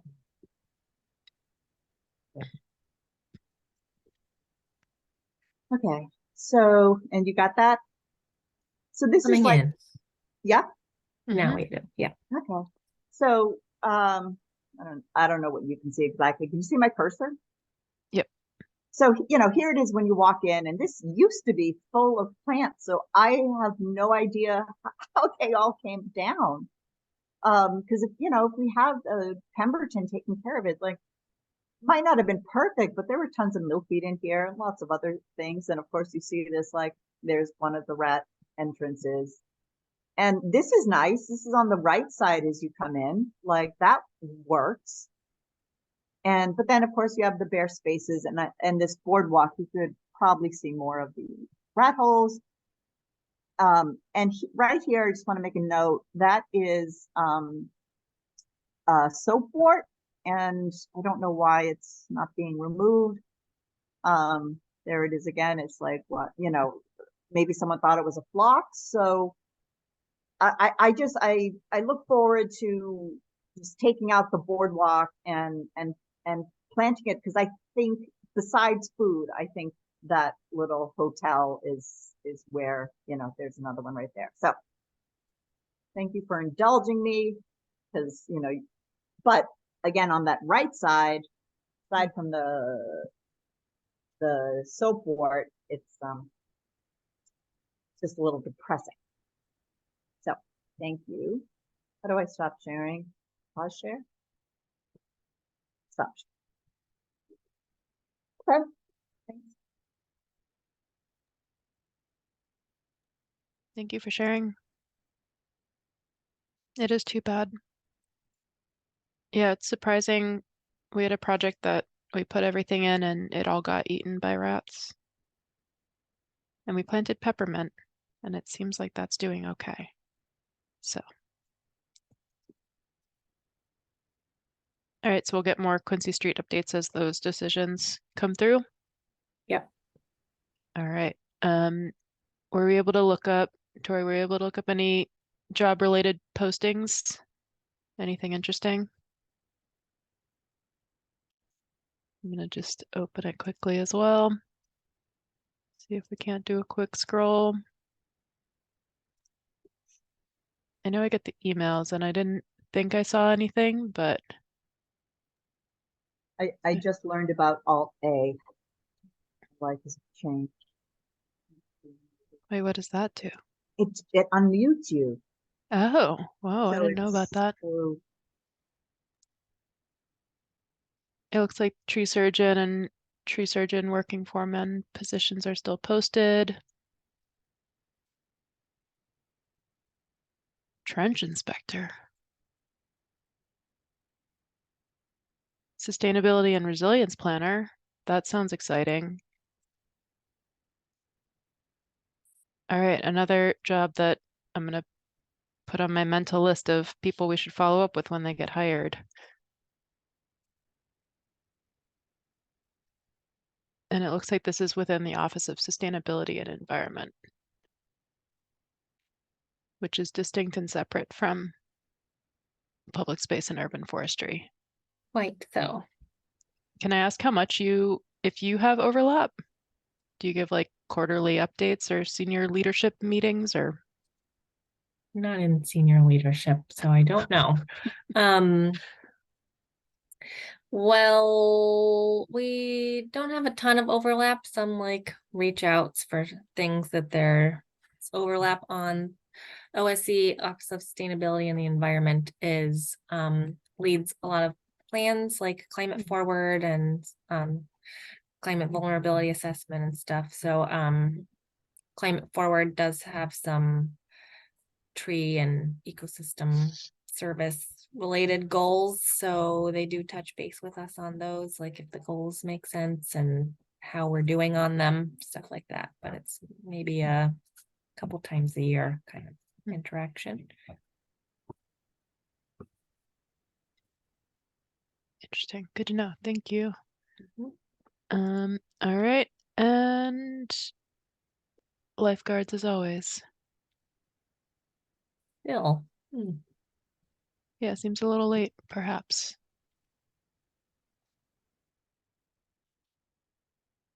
All right. Sorry for scrolling very quickly, but I don't think I saw anything else unless anyone else did. And next up, so just time check, we have 15 minutes. With items we have left, I know Chris was sort of leading the co-chair and bylaws conversation. Do we want to table that one for next time? Excellent. And then I know he also sent, when he was stepping out, he drafted a letter supporting green roofs. Do we want to review that? Oh yeah, that's item G. We could review that today. I don't know if I'd want to vote on anything without, oh, he said it would be useful to get this to the land use committee this month, assuming people agree with that. So it seems like that might be a priority to discuss today. Do we want to do that first and then get through as much ongoing stuff as we can? Well, the other thing we might want to look at is the fall neatening document if we want to print that Yes. for summer streets. Agreed. Should we start with that one? And then we can go to the other one. And then I think the only other, does anyone else have updates they want to talk about? Was the tree preservation ordinance, wasn't that in the? Yeah, Chris and I worked on that, but it's not, I don't think it's urgent. So I think based on the time, let's just push that to next meeting. All right, so it sounds like we'll do fall neatening and then green roof support letter. And then maybe 2 minutes on summer streets to make sure we have enough people. Sound good? Wait, I'm just wondering, are we at quorum right now? Oh, okay. Sorry. For some reason I 6, thought- right? Thanks for checking. We're just barely at quorum. Okay. If All right, anyone so has to leave, then we gotta stop.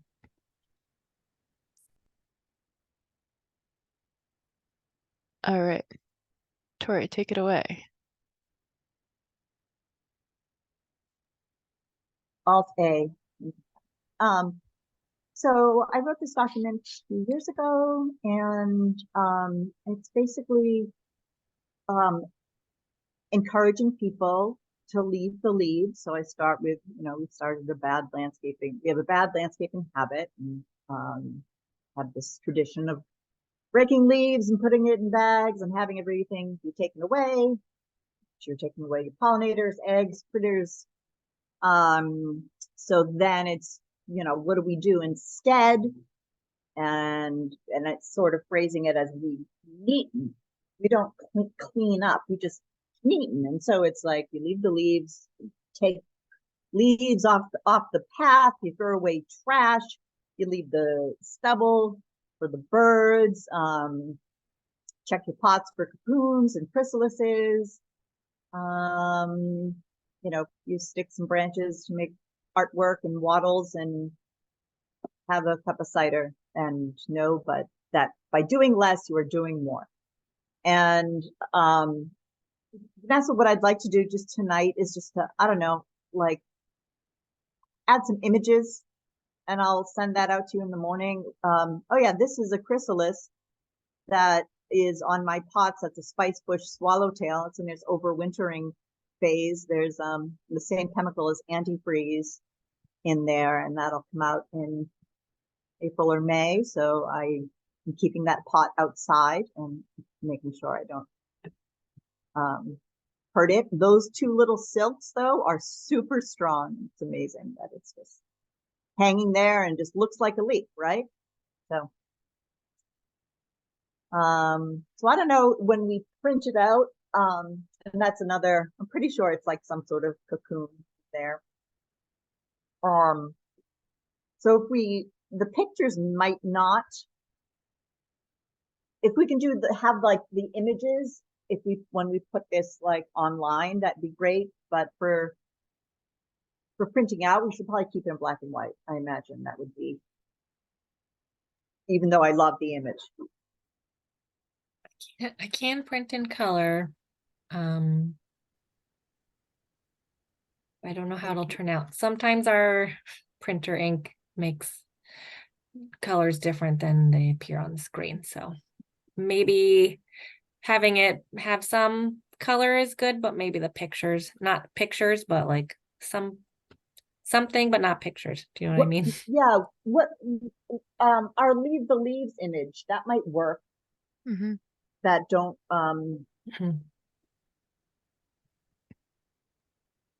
Yeah, we have a handout. Is that in currently. it's just online, or is it one of our Yes. documents? Let me see if I can find it. I wonder if that gives me an idea of maybe like putting this on the back of the Leave the Leaves thing, because wow, like I print this out, right, as a just 1-page thing to hand out at whatchamacallums.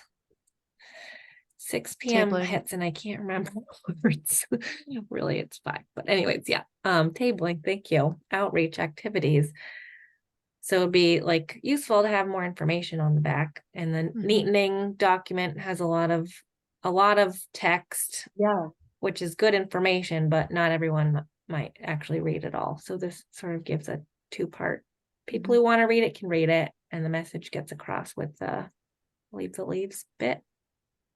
It might be too late for this, but just thinking about like an outreach opportunity, I'm wondering if we had luck with people getting photos in of their most wanted weeds, and if we could frame this as like a scavenger hunt, like while you're sipping your cider, what did you find in your backyard, and like send in pictures. Like the chrysalis, I'll be honest, I'm not someone who could identify that, but it could be kind of fun to like look at what people would send in. And this is interesting. It makes me think there, because we could send people out that day on your walk, because there's still black swallowwort and bittersweet is everywhere. Is that what you were saying, Doris? well, I was saying for this of like, while you're cleaning up, like looking for chrysalises or other things, just as like a cute, like do it with your kids instead of raking, like in the idea of like make a new tradition, like instead do a little scavenger hunt in your backyard or something. Yes. Okay. Which that doesn't need to be right now, because I understand you're trying to get it out the door. I was just thinking about it. Well, I think removing invasives. I think both should be added to the list. That needs to be added to the list. And I like the idea of, I don't know, document insects, like do some citizen science. Like there's still tons of bugs around. That would be, so right now, is this my document? Did I share it with you? I can request edit access. Okay. Oops, sorry about that. Let me see if that. Oh my.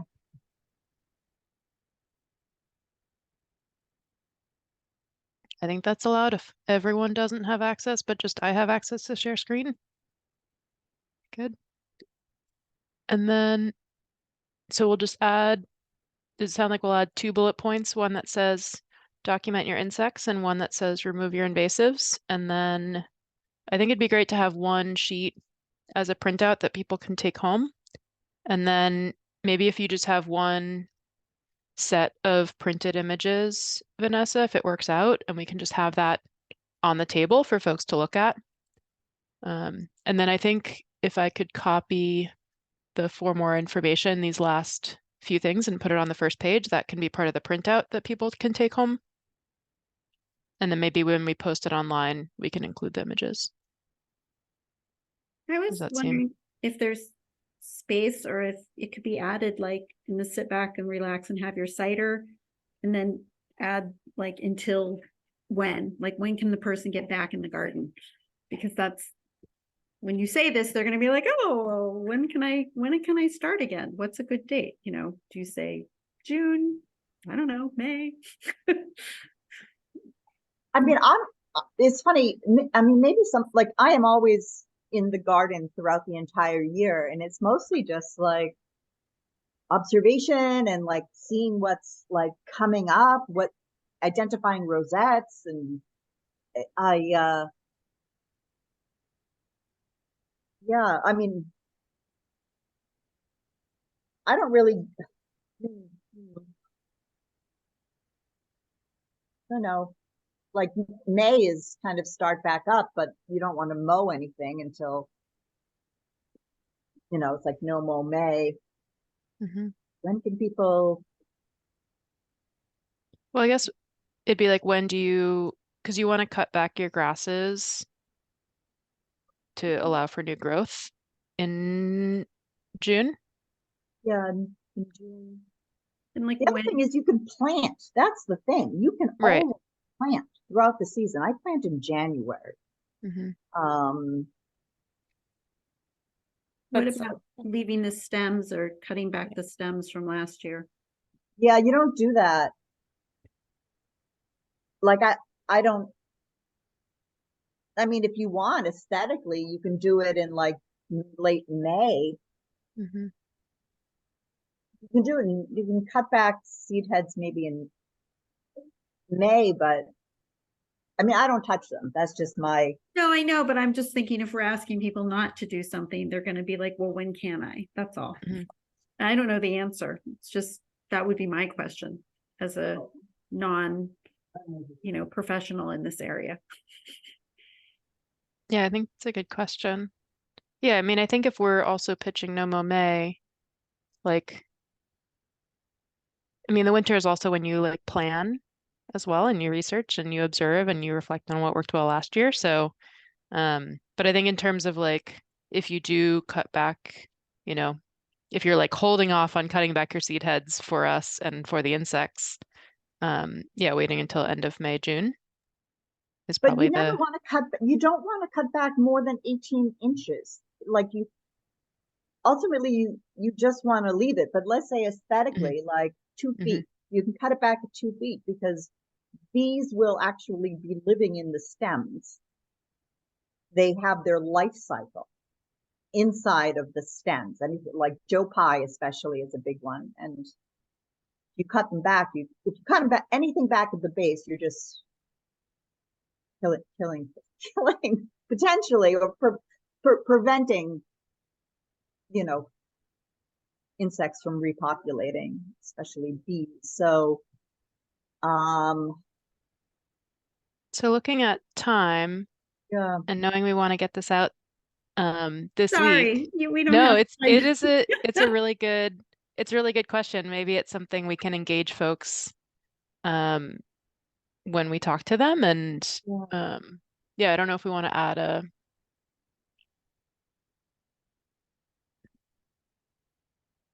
even just saying like, and contemplate your garden or something like that. Yeah, because I think that this point gets to it. Yeah, I'm gonna add plants.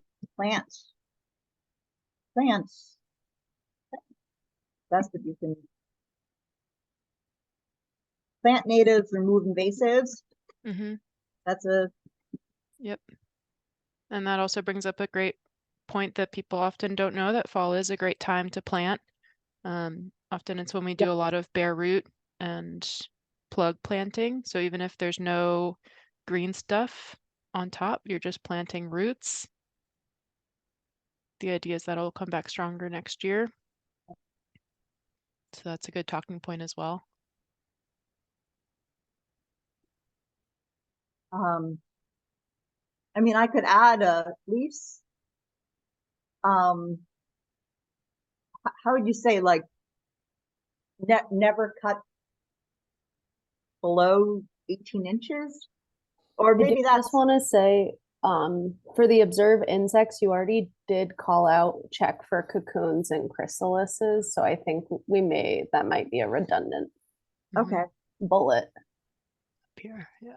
Yeah, your second one. Yeah. I mean, it's kind of like engage in citizen science is sort of.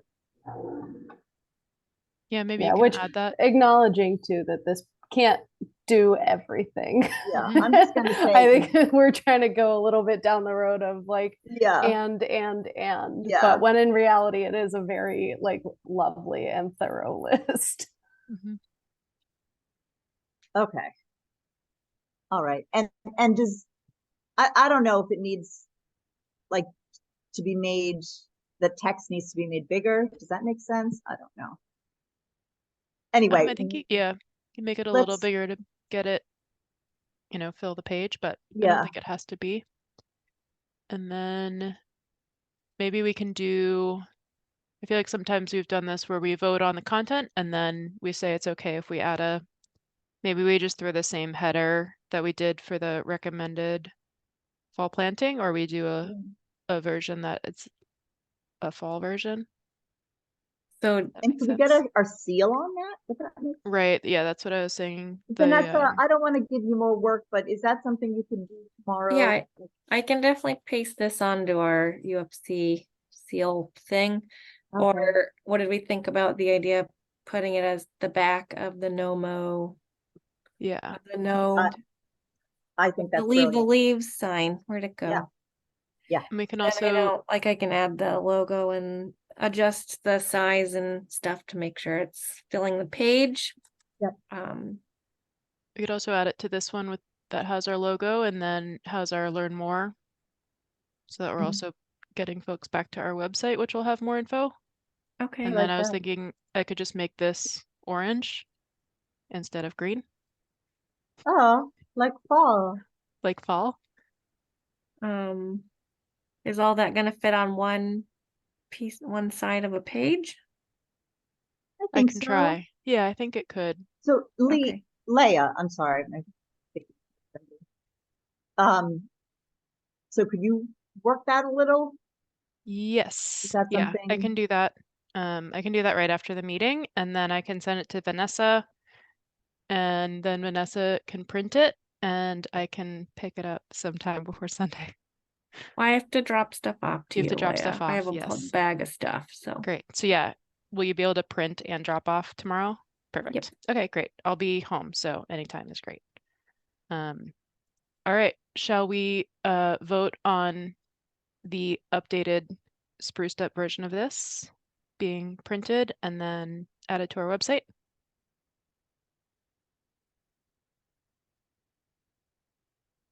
Great. So we'll just do Motion a to approve the document as amended. Perfect. Thank you so much. Seconded. All right. Seconded. And we'll roll call it. So Vanessa, Yes. Dorothy, Yes. Tori, oops, sorry. Yes. Doris, Yes. Kala, Yes. Leia, yes. Sorry, the Zoom jumps around when you unmute yourself, so it's like alphabetical and then it goes all totally crazy. All right, wonderful. Oh, Rob, great question. Is this a good time Yes. of year to harvest and plant milkweed seeds? It Oh. is. All seeds, harvest. Did I put that in there? Gather seeds. Harvest seeds. All right, are we okay with adding one more after Harvest this? seeds. Does our previous voting still? No, I think we should. We'll do it. All right, we'll do it one more time and then we're getting cut off. All right, one more time, Vanessa. Or wait. Am I making a motion or am I voting? I think we have to re-motion. Okay, I make a motion to reapprove the document as re-amended.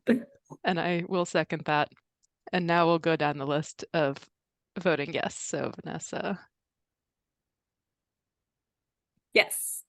Doris, Yes. Dorothy, Yes. Kala, Yes. Tori, Yes. Leah, yes. All right, so the document is now, text is final. I will copy the text and put it on our updated background as we discussed, and that should be good to go. Thank you for your question, Rob, and welcome. All right. Any other things on that? No, I just want to add, I have a hard stop at 6:40. Okay, great. So knowing that, I don't think we'll get to our green roof support letter today, because I think we should approve the minutes from September and then spend 1.5 minutes talking about Sunday. Is there any other items that anyone wants to talk about tonight? Sweet. So I think Sunday is going to be Kala and myself and Tori. And am I forgetting anybody? Me. And Dorothy. Awesome. Yeah, so I think we're all set. So I think, yeah, Dorothy and Tori are 2 to 4, and me and Kala are 4 to 6. I think that's what I said in the email, and I'll drop off all the materials, and yeah, I think we should be good to go. Tori, are you gonna bring flower wands again? Table, more or less. I don't know. Okay, we'll find I out. will, I got an update from the city folks I'll text. yesterday or today. I can send it to all 4 of you now that I know who's on the committee. Thank you. Or, Thanks. Yeah. Yeah, I'll be bringing seeds and fairy wands, and I think that's about it. And seeds. Awesome. Thank you so much, Tori. And everyone wear costumes. And I'll stop and get some candy. All right, great. So we've covered all of those things. So we're on to approval of minutes from September 21st. I make a motion to approve those minutes. If there is a second. Second. Great. All right. If no objection, we'll run through roll call to approve September 21st minutes. Vanessa? Yes. Kala? Yes. Doris? Yes. Dorothy? Yes. Tori? Yes, best minutes in town. And me. Yes, approve. Wonderful. Thank you so much, everybody. Do we have any last comments before I will make a motion to adjourn this meeting? And we'll see many of you on Sunday, or yeah, and all of you next month. Motion to adjourn. Seconded motion to adjourn. All right, thanks everybody. Thanks, everyone. Have a good night.